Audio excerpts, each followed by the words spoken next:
નમસ્કાર, હું છું કુંજન રાવળ અને આપ જોઈ રહ્યા છો આઝાદ મીડિયા લાઈવ।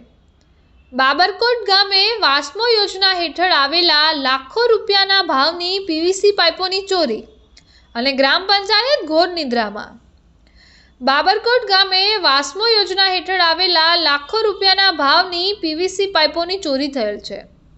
બાબરકોટ ગામના શંકર મંદિરની બાજુમાં બનાવેલ સરકારી ગાંધી ભવનમાં આ પાઇપો ગ્રામ પંચાયત દ્વારા રાખવામાં આવેલી હતી અને આ જગ્યાએ ચોરી થાય હોવાની જાણ યુવા પત્રકાર ભગવાનભાઈ ભરવાડને થાય છે। તેઓ ત્યાં જઈને સ્થળ પર તપાસ કરતા એ જગ્યાએ પર પીવીસી પાઇપો ના હોય અને એ બાબતે યુવા પત્રકાર ભગવાનભાઈ ભરવાડે બાબરકોટના મંત્રી સાહેબને ફોન કરીને જાણ કરતા એમને જાણવા મળ્યું કે જે વાસ્મો યોજના હેઠળ આવેલ પીવીસીના પાઇપો જે સરકારી ગાંધી ભવનમાં રાખેલ હતા એ ક્યાં છે, તો મને એવું જણાવેલ કે આ પાઇપો ત્યાં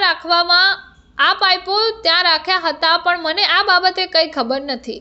આ પાઇપો ક્યાં ગયા છે એમ અને વધુમાં તપાસ કરતા આ ગામના એક નાગરિકે એવું જણાવેલ કે આ જગ્યા પરથી આશરે 20 દિવસ પહેલાં રાત્રિ દરમિયાન કોઈ આઈસર ગાડી આ જગ્યા પર હતી, તેમાં પાઇપો ભરતા એવું લાગ્યું હતું અને આ પાઇપો અહીંયાથી લઈ ગયેલ હોય અને કોણે આ પીવીસી પાઇપો ભરાવેલ છે અને કઈ જગ્યાએ લઈ ગયેલ છે એ જાણવા મળેલ નથી।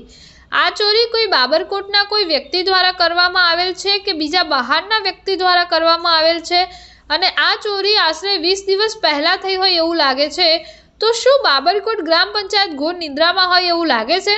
આ ચોરી થઈ એમાં જવાબદાર કોણ? બાબરકોટ ગ્રામ પંચાયત જો આ સરકારી ગ્રાન્ટની યોજનાની પૂરી તકેદારી ના રાખી શકે તો ગામની શું ધ્યાન રાખવાની?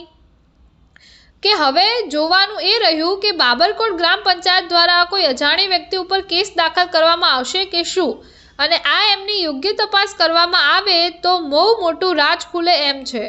અને આ પાઇપો જેણે પણ વેચવામાં આવી એમને અને કે કોઈ પણ વ્યક્તિ દ્વારા ખરીદવામાં આવી એમને કડકમાં કડક સજા અને દંડ થવો જોઈએ એવી આ બાબરકોટ ગામના યુવા પત્રકાર ભગવાનભાઈ ભરવાડની આ મીડિયાના માધ્યમથી રજૂઆત છે।